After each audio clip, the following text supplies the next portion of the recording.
Welcome to top trending study channel. आपका top trending study channel में स्वागत है। एसएससी एमटीएस एग्जाम जो 9 सितंबर को हुआ, जीके जीएस ऑल शिफ्ट के जितने क्वेश्चन मिले उनको डिस्कस करेंगे एक्स्ट्रा फैक्ट के साथ। जितने भी मैं एक्स्ट्रा फैक्ट कराता हूँ वो आपको जरूर ध्यान से देखने। आने वाली शिफ्टों में उन्हीं में से एग्जाम देखा जाता है। एग्जाम में जो प्रश्न है वो उसी में से देखा जाता है। शुरू करते हैं।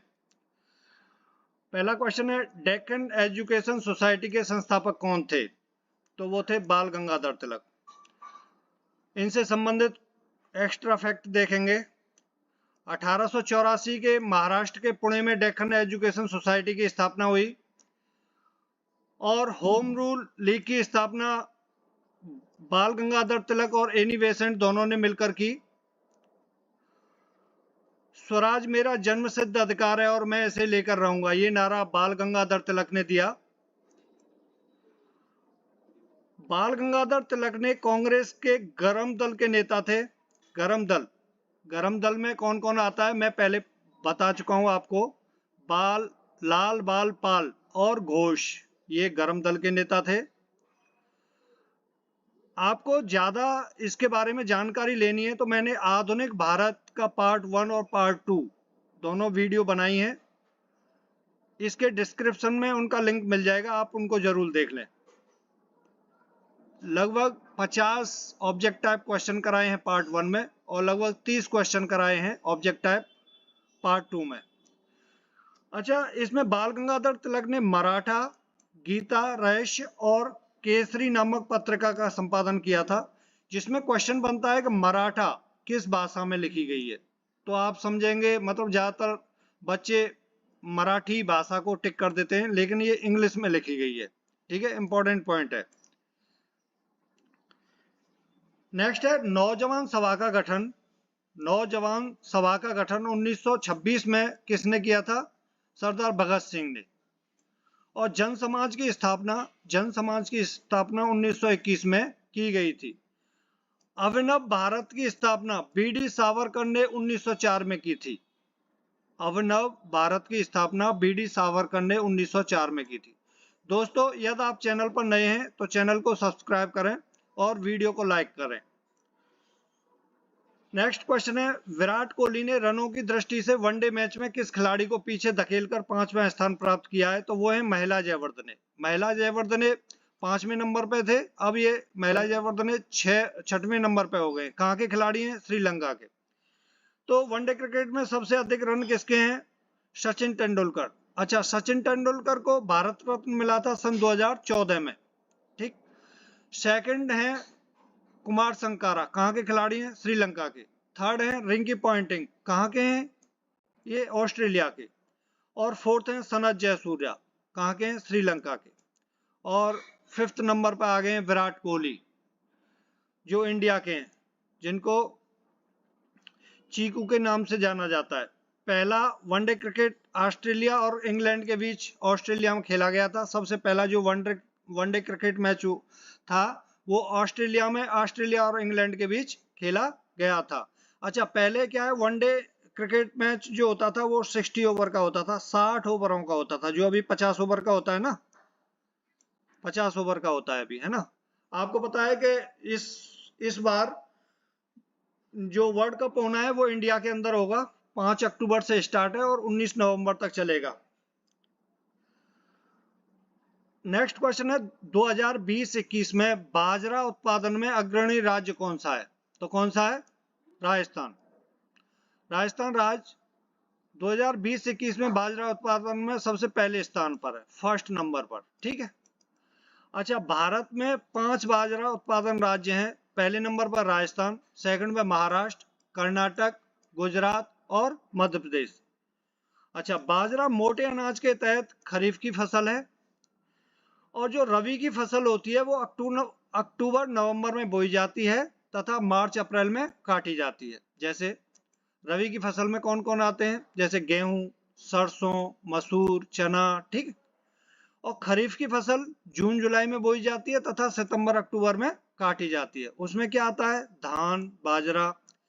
अच्छा, ये पूछा जाता है जायद की फसलों के अंतर्गत क्या क्या आता है। इसमें से जायद फसल है, ऑप्शन दे देगा और उसमें से टिक करना होगा। तो जायद की फसल मार्च अप्रैल में बोई जाती है, उसमें कौन आता है, जैसे खीरा, ककड़ी, तरबूज, ठीक है। नेक्स्ट नेक्स्ट क्वेश्चन है, गजलों की रानी किसे कहा जाता है। तो गजलों की रानी कहते हैं बेगम अख्तर को। किसको? बेगम अख्तर को। अच्छा, फिर गजल सम्राट किसे कहा जाता है, वो है जगजीत सिंह, जगजीत सिंह। फिर ठुमरी की रानी किसे कहा जाता है, तो वो है गिरिजा देवी। ठुमरी की रानी गिरिजा देवी को कहा जाता है। अच्छा, स्वर कोकिला लता मंगेशकर। लता मंगेशकर को भारत रत्न मिला हुआ है। नेक्स्ट क्वेश्चन आया था, भारतीय संविधान के भाग 7 को लुप्त कर दिया गया है, मतलब हटा दिया गया है, यह किससे संबंधित था। भारतीय संविधान में जो भाग 7 था वो किससे संबंधित था जिसे हटा दिया गया है। पहली बात तो भारतीय संविधान में टोटल कितने भाग हैं, 22, ठीक है। अच्छा, पहली अनुसूची के भाग ख में आने वाले राज्य से संबंधित था, इसका आंसर ये है क्वेश्चन का। पहली सूची के अंदर आता था जो भाग ख था, उसमें वो किससे संबंधित था, राज्यों से संबंधित था। अच्छा, इससे संबंधित जो इंपॉर्टेंट क्वेश्चन है सभी को डिस्कस करता हूं, ठीक है, जो एग्जाम में आते हैं। भारतीय संविधान के 22 भाग हैं जो मूल रूप से इसके गठन के दौरान अस्तित्व में थे।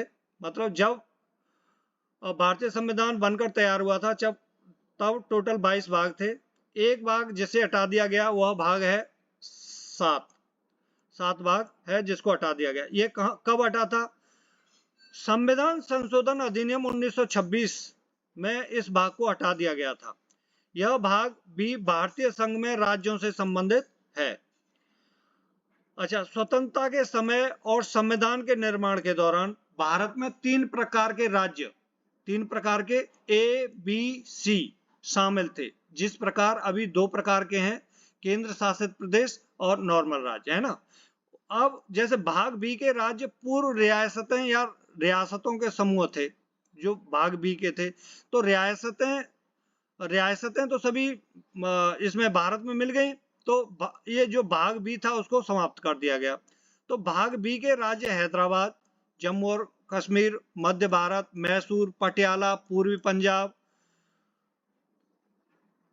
राजस्थान, सौराष्ट्र और त्रावणकोर, कोचीन थे। किसमें? रियासतों में। और भाग बी के अंदर ये रखे गए थे।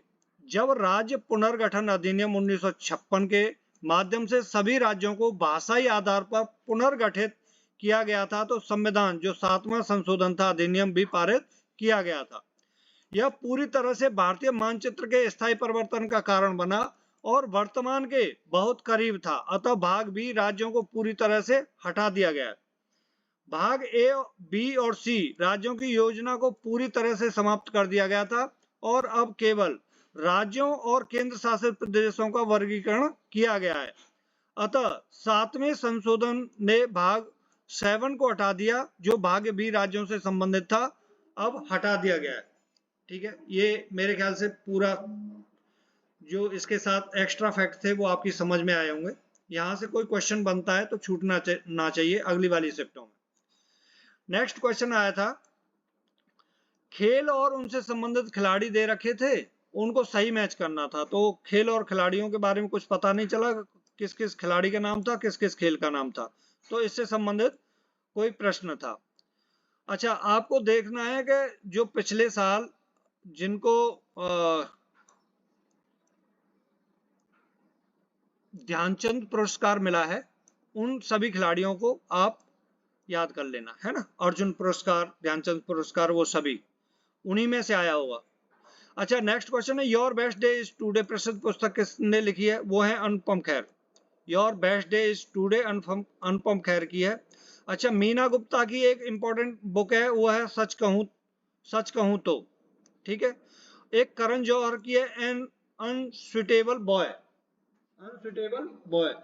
अच्छा, दो हैं, जो एक है सुटेबल बॉय और एक है सुटेबल गर्ल, वो किसने लिखी है, वो लिखी है विक्रम सेठ ने। दोनों बुकें, सुटेबल बॉय और अनसुटेबल गर्ल, ये विक्रम सेठ की पुस्तक हैं दोनों। ब्राह्मण द गेट पुस्तक के लेखक कौन है, Niyaz Khan. Romancing with life Dev Anand की है। सभी इंपॉर्टेंट है ये। बास्केटबॉल कोर्ट में बास्केट की लंबाई कितनी होती है, नेक्स्ट क्वेश्चन था, तो वो होती है 26 मीटर। अच्छा, इससे संबंधित सुनिए, बास्केटबॉल में कोर्ट की माप 26 मीटर इंटू 15 मीटर, मतलब लेंथ होती है 26 मीटर और विड्थ होती है 15 मीटर। बास्केटबॉल में एक टीम में कितने खिलाड़ी होते हैं, 5 खिलाड़ी एक टीम में। अच्छा, बास्केटबॉल को 1936 में ओलंपिक खेल में शामिल किया गया था और महिलाओं की बास्केटबॉल को 1976 में ओलंपिक में शामिल किया गया था। अच्छा, क्रिकेट में जो पिच होती है उसकी लंबाई कितनी होती है, तो वो होती है 20.12 मीटर और हॉकी के फील्ड की लंबाई 60.6 मीटर और चौड़ाई होती है 10 मीटर। नेक्स्ट क्वेश्चन है ग्रीडा डांस। ग्रीडा डांस, एक होता है ग्रीडा डांस, एक होता है ब्रिटा डांस। क्या, ब्रिटा डांस। अच्छा, ग्रीडा डांस किससे संबंधित है, मध्य प्रदेश से, एमपी से, ठीक है, और ब्रिटा डांस पश्चिम बंगाल से। अच्छा, ब्रिटा डांस जो किया जाता है वो चेचक बीमारी को दूर करने के लिए मनाया जाता है।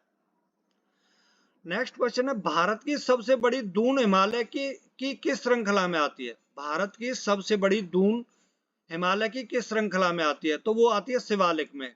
क्या नाम है उस दून का, देहरादून, देहरादून। अच्छा, हिमालय की 4 प्रमुख श्रेणियां हैं, उसको उत्तर से दक्षिण की ओर जानेंगे, उत्तर से दक्षिण की ओर। जैसे ऊपर यहाँ उत्तर होता है जब हम बुक्स में पढ़ते हैं और यहाँ उत्तर दक्षिण होता है, तो यहाँ trans Himalaya, this is trans Himalaya, वृद्ध हिमालय, इसके बाद वृद्ध हिमालय,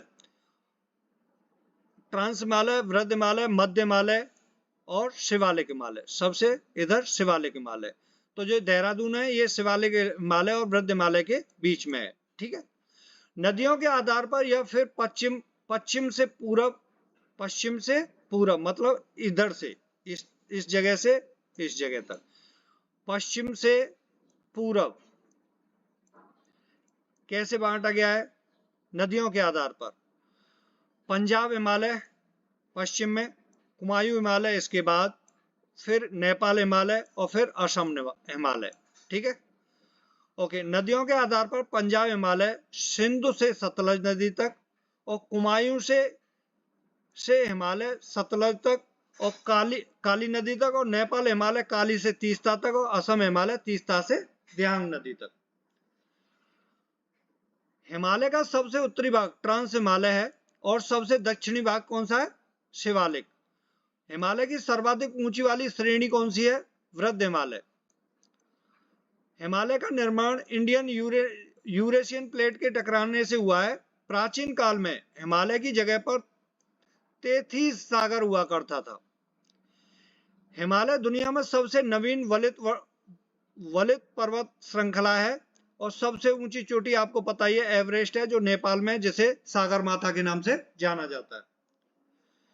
नेक्स्ट क्वेश्चन है विद्युत चुंबकीय प्रेरण की खोज माइकल फैराडे ने कब की थी। अच्छा, ये ध्यान क्वेश्चन आया है तो इसमें ये भी आपको ध्यान रखना, विद्युत चुंबकीय प्रेरण की खोज किसने की थी, माइकल फैराडे ने। कब की थी, 1831 में। अच्छा, मैक्सवेल का विद्युत चुंबकीय तरंग सिद्धांत जो आया था वो आया था 1873 में, और ऑस्ट्रेड महोदय ने 1820 ईस्वी में विद्युत चुंबकीय प्रभाव का वर्णन किया था। अच्छा, जो डाल्टन ने परमाणु अविभाज्य है ये बताया था, वो परमाणु के बोर मॉडल से हमें ज्ञात होता है कि परमाणु के नाभिक के चारों ओर इलेक्ट्रॉन क्या है, चक्कर लगाते रहते हैं। नेक्स्ट क्वेश्चन था विश्व एथलेटिक्स चैंपियनशिप 2023 में नीरज चोपड़ा ने कितने मीटर दूरी तक भाला फेंककर गोल्ड अपने नाम किया है, तो वो फेंका है उन्होंने 88.17 मीटर। कितना, 88.17। ये नीरज चोपड़ा कहाँ के रहने वाले हैं, हरियाणा। कहाँ के, हरियाणा के रहने वाले हैं, ठीक, हरियाणा के रहने वाले हैं। इन्होंने भाला फेंक में गोल्ड जीता है 88.17 मीटर फेंक करके। नेक्स्ट क्वेश्चन आया खेलो इंडिया यूनिवर्सिटी गेम 2023 में कुल कितने खेलों को शामिल किया गया था, तो ये थे 21। खेलो इंडिया यूनिवर्सिटी गेम में 21 खेलों को शामिल किया गया था। अच्छा, उत्तर प्रदेश के 4 शहरों में विभिन्न 21 खेलों के लिए जो करवाए गए, ये विजेता जिसमें रहा पंजाबी यूनिवर्सिटी। 2023 में उत्तर प्रदेश में के ये 4 शहरों में 21 खेल संपन्न हुए, जिसमें विजेता कौन रहा? पंजाब यूनिवर्सिटी। अच्छा, जो प्रथम 2020 में उड़ीसा में हुए थे और विजेता उसमें भी पंजाब यूनिवर्सिटी रहा था। प्रथम खेलो इंडिया यूनिवर्सिटी गेम 2020 में हुए थे, कहाँ? उड़ीसा में, और उसमें विजेता कौन रहा था? पंजाब यूनिवर्सिटी। खेलो इंडिया, देखो दोनों चीजें अलग अलग हैं, खेलो इंडिया यूनिवर्सिटी गेम और खेलो इंडिया यूथ गेम। ये 2023 में मध्य प्रदेश में हुए, विजेता रहा महाराष्ट्र और उप विजेता कौन रहा? हरियाणा। यह खेल मध्य प्रदेश के 8 विभिन्न शहरों में कराए गए। प्रथम खेलो इंडिया स्कूल गेम की शुरुआत 2018 में कहां से हुई थी? दिल्ली से हुई थी। अच्छा, खेलो इंडिया विंटर गेम की शुरुआत 2020 में गुलबर्ग से हुई थी। प्रथम विजेता कौन रहा था? सर्वश्रेष्ठ टीम। और खेलो इंडिया यूथ गेम भारत सरकार के युवा मामले और खेल मंत्रालय द्वारा आयोजित किया जाता है। मतलब ये क्वेश्चन बनता है कि खेलो इंडिया यूथ गेम किसके द्वारा कंडक्ट कराया जाता है? तो वो भारत सरकार के युवा मामले और खेल मंत्रालय द्वारा कंडक्ट कराया जाता है। नेक्स्ट क्वेश्चन है, गोपिका वर्मा का संबंध किस नृत्य से है? तो यह है मोहिनी अट्टम। किससे? मोहिनी अट्टम, जो केरला का नृत्य है। मोहिनी अट्टम के अन्य प्रमुख नृत्यांगना कौन कौन है? कला मंडलम कल्याण, कुट्टी अम्मा और सुनंदा नायक, पल्लवी कृष्णन, भारती शिवाजी और देविका। मोहिनी अट्टम नृत्य में भगवान विष्णु के स्त्री अवतार और मोहिनी का वर्णन किया जाता है, इसलिए इस नृत्य को जादूगरनी नृत्य कहा जाता है। इस नृत्य में सिर्फ महिलाएं ही भाग लेती हैं। अच्छा, हेमा मालिनी भी इस नृत्य से संबंधित है, मोहिनी अट्टम से, हेमा मालिनी। ठीक है ना? हेमा मालिनी जो अभी कहां से? मथुरा से सांसद हैं। Thank you for watching this video. अगली वीडियो के साथ कल मिलेंगे। नमस्कार।